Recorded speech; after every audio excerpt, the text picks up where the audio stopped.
I know you all know how to make flying geese. I made this quick video for a couple of reasons. I wanted to talk about using directional fabric, which is in your kit if you bought the kit. And I want to talk about using the traditional method for making flying geese and the Debbie Tucker method and why I really like it.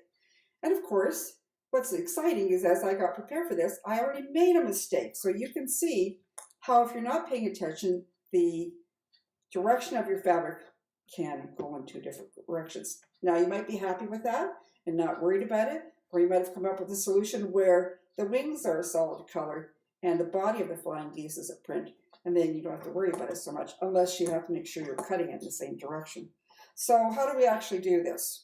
I've actually started here with a flying geese construction, drawing the line from corner to corner on your 3.5-inch square. And I want to say something. When I actually sew the diagonal line, I try to keep one thread on the other side of that stitching because it's going to make accommodation for the little bit of fabric on the wing part.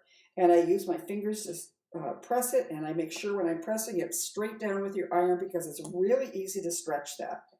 Of course, I would trim it off as I have done in this sample here.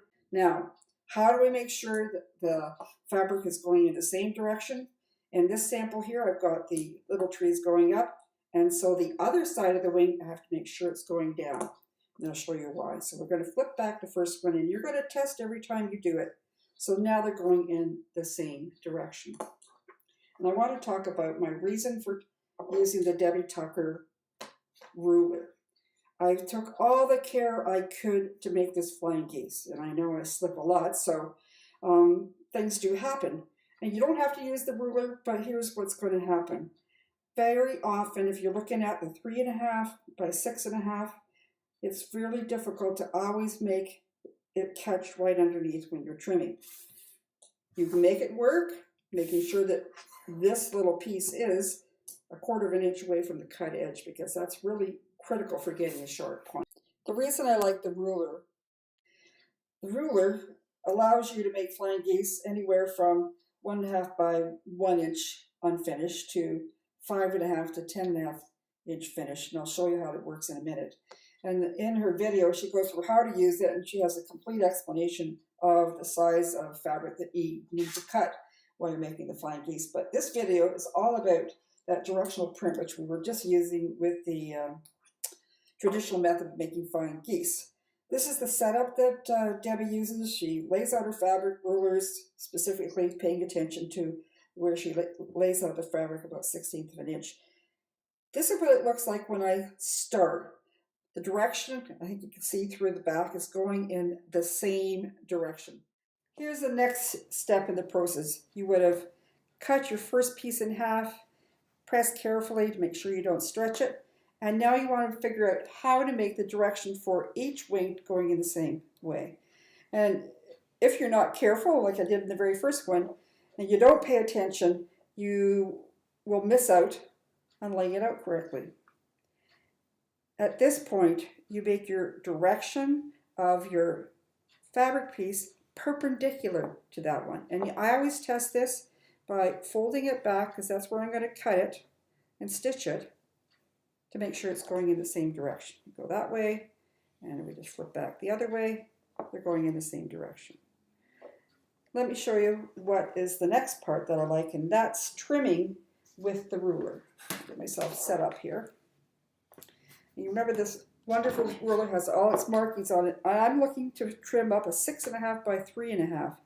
What you end up doing is you take the point of this particular triangle shape, make sure that it sits right in the tip of your flying geese, and then you have to line up, have to do a bit of adjustment to make sure that you have points at that end of the ruler and that end of the ruler. And that's critical as in any method. And I'm sorry, I just slipped, which is why you have to be careful. I've done this often, checking it again. You trim one side, then the other side, and you flip.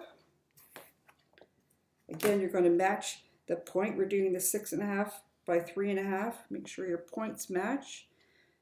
And you've got right in there, you've got the tip of your wings, trim off that side, trim off that side. You end up with 1/4 of an inch from the edge, and you have a flying geese. And if we took the other ruler, miss a little bit of the cut. You know, take a look at it, and we've got it at 3.5 by 6.5, right on. And this point is 1/4 of an inch from the edge. Now the drawback about this method, which I said I think at the very beginning in my blog post and in this video, is that they won't all be the same. You may have the wings in each piece going in the same direction, but for all 4, they change the orientation. So you have 2 going this way, 2 going this way, 2 going up, and 2 going down.